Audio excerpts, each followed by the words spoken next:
trains.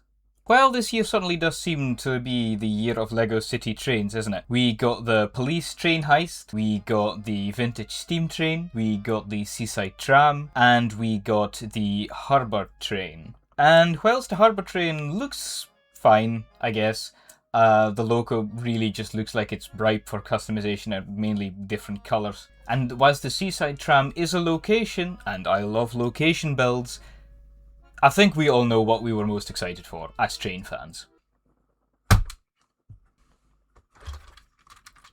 Well, of course we were. I think this is the first time that LEGO has made a steam train in the city range, I think, at all, because the fabled Emerald Knight was, of course, a Creator Plus set. Similarly, the Winter Village train sets are either Creator Plus or they are icons. And otherwise, it's ideas or icons, the Orient Express and, well, the various guises of the Hogwarts Express. Let me put it like this. It is, I think, the best way LEGO City could have done a train like this. Because, you know, I'm gonna be real, train fans are very annoying. We tend to look at things through the lens of an actual train enthusiast, right? Like someone who is in the know about trains. And, you know, as soon as people saw this, they were like, oh, well, that's incorrect, or that could be better, you know, that doesn't look right. But, you know, just for a second, ignore all the knowledge you have about trains. Does this look like a steam train? Yes. Does it function like a steam train, but with the, you know, the side roads? Yes. And perhaps most importantly, does this fit in the cityscape? Yes.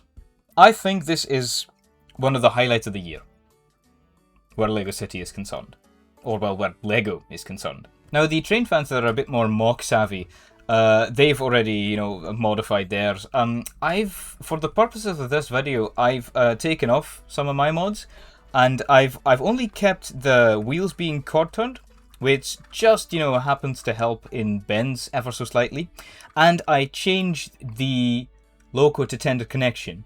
From the instructions, they want you to build them with, you know, with the standard magnetic buffer beam. But I used the same, well, solution that they used on the Hogwarts Express and the, well, the latest Hogwarts Express and the city streetcar. I believe it's called the Downtown Streetcar or something. My brother has it. I can just check. The box is somewhere around here, but we're winging it. Because, yeah, like I eventually want to try and modify this so it has the ability to pull things backwards. And, you know, if this would be a magnetic coupler, then you have every chance that it will just shear away. As the locomotive goes, a lot of, well, critique, I guess, comes from people thinking that, you know, it's sort of a tender tank engine with this, you know, being sort of pseudo side tanks. But I think that's a bit unfair because, again, we're looking at this from the lens of train people and not, you know, what this is. For what this is a toy. So then what you get is that people are like, oh, the firebox is too low. The chimney looks wrong. The cab is too shallow. But this sort of chibi style of vehicle is sort of what LEGO City does, so I don't understand why people suddenly, you know, want to pretend like this was not always in the cards and this shouldn't be what, you know, LEGO should be doing. Another part that people often, well, at least, but I keep seeing that they modify is they don't like the lights. They keep saying that it should be something like this, you know, more usual, like, big British headlight like you would put on the top right in front of the chimney to indicate a stopping train.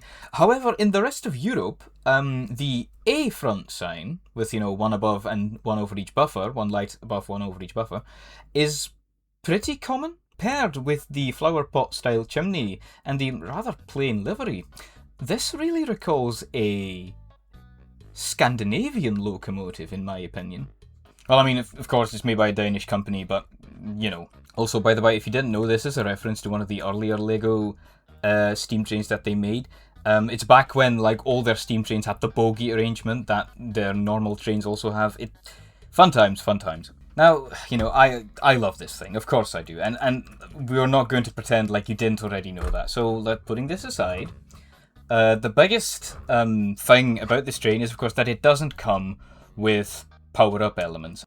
I actually just fitted this extra plate over it because, so if I wanted to present this without any modifications, I should really be doing this. To be fair, I think this is the most elegant way they could have done it, because that boiler is not housing a wee Technic motor. Well, it's technically the large Technic motor, but you know what I mean. And yeah, you know, the wire management, that's always going to be a thing. You know, again, this was the kindest way they could have done it. You know, if you wanted to motorize this for, you know, the more serious brick builder, then yeah, that does hike up the price a significant amount. Now, whilst instructions are given for, you know, motorizing this via a QR code at the back of the booklet, am I happy that they've made a steam train? Yes. Could they have done it motorized? Also, yes. But then it would have been 100 and such in your currency of choice. So, again, I think like a non-motorized steam train like this was the kindest way they could have given us like a steam train under $100. And, you know, for the price, what I'm seeing, you know, as a locomotive, and then, you know, I should also technically bring in its carriage, but I think that one is a bit less interesting for our purposes. Then, yeah, okay. Then for what we've paid, I can kind of see that. That's fine. On the subject of the carriage, I do really like the way they've done this underframe, and I really hope that they'll revisit this, because this is actually a really clever way, because this is just, you know, it's clipped in place, but it's held, you know, in that position by just the wheel set itself. So I think that's actually quite clever. On the subject of, like, you know, Scandinavian design, I actually quite like the balconied look. Some people have said that they don't like the balconied look because, you know, it doesn't jive with what looks like a British locomotive, you know, with the porthole windows and the 060 being, you know, a very British wheel arrangement. But whilst this does indeed look like...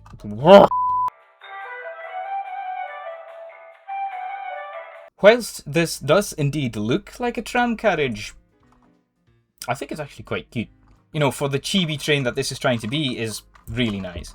It doesn't have any doors, but like, I think the only Lego train that did have doors, you know, which accessible for minifigures, is that most recent high-speed passenger train.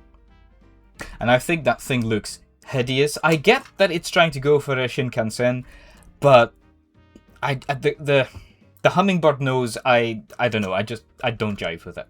Speaking of minifigures, the ones you get with this set are actually quite a funny selection. Like these, and then plus the fire bloke. I'll take him out. Hang on. Like these are the ones you get in this set, and this one actually uses the quite sort of standard, you know, employee outfit that, for instance, also the employees of the modular Natural History Museum had. But actually, also quite funny. This minifigure that you get here, that's supposed to be like the train attendant. She has the exact same hairdo and looks, in very basic terms, like the train control manager you get from the Green Freight set, or Green Cargo set, I think it's actually called. I just thought that was funny. I also really like that they give this print, which I believe comes from the holiday set. Holiday train sets. I like that they give this another, you know, release. Yeah, everything in this set seems just right, you know? Everything is, you know, nothing's out of place. Like, even the fact that the people that are supposed to be, you know, visiting the steam train are elderly and clearly autistic. That being said, I actually don't like the hairpiece on this elderly bloke, so I up until now in display in my Lego City, I've taken it off, and it doesn't look, you know,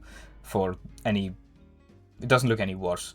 I actually think this looks way better. Let's go over some of the modifications that I've made. Well, first of all, I don't have any like black plates to change this green plate into something a little more palatable. So what I have done is I've taken off the flower pot chimney, and the chimney that I display it with is this. Now, to me, That already looks far better, but I could see someone saying that this is too tall, and of course, this always has that, slit on one end of the cylinder there. So I thought maybe if you have the smaller bearing, technically this is called a beam, you'd put it there. But then it looks too stumpy, So yeah, I think that the decision that I came up with was the most elegant. You could also give it one of these, but then it comes too close to balloon chimney again. So, like I said, I quartered it like semi-properly, so it binds less in bends. But I don't like this smoke box. I don't like how depressed the smoke box door is. So what I've so far tried and do is I've added one of these round plates. I added to the back of it, and one round plate, it's still a little bit depressed into the smoke box. So I'm just gonna now try 2 and see how that looks. I've not tried this before. Actually, doesn't that look far better? Or is that just me? Like, the only thing it does now have is that it looks semi-streamlined, and if you really look up close, there's a tiny, tiny gap around the smoke box door, but I prefer this over what they had going on. Similarly, some people, because they don't like the light, they take it off, and then they add one of these to the mix, but I don't know, I'm not really a fan, because now it looks more like a bulbous casing for a streamlined locomotive rather than just a Humdrum 060. A modification that I plan to make is I plan to raise the firebox a little bit, just enough so that the dome isn't lower than the boiler, and I plan to replace these portholes on the side with square windows. I don't know actually if LEGO makes the window frame in, I think this is earth green, but we shall see. That having all been said, I've been rambling for 22 minutes at least on the recording, so I'm just going to show you how she runs now, with the powered up upgrade. So we'll talk about my final thoughts and end the review there.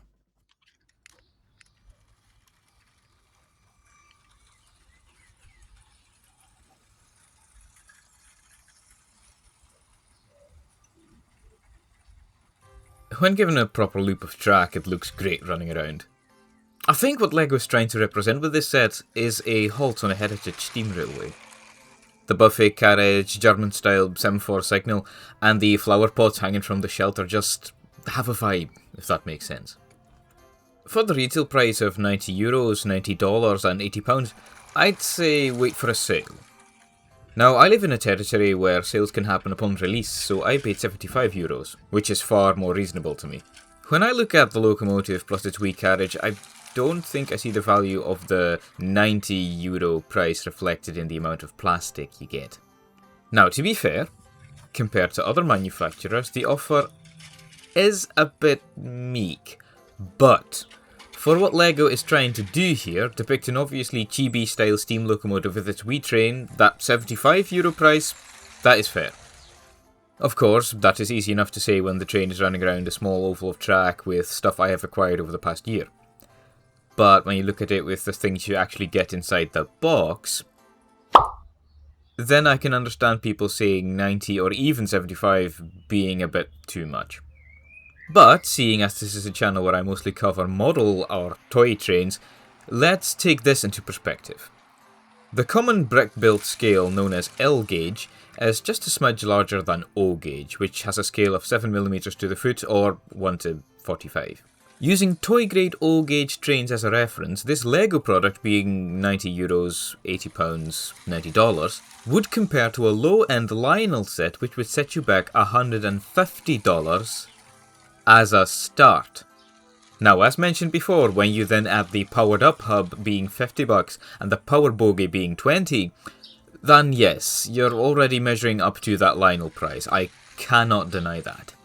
But again, for what you get, a play-grade push-along toy train, which provides both the building experience, play and customizability, then I cannot in good conscience say that what I paid was a bad deal. And actually, for that 75 price, this is a very army buildable set, if that makes sense.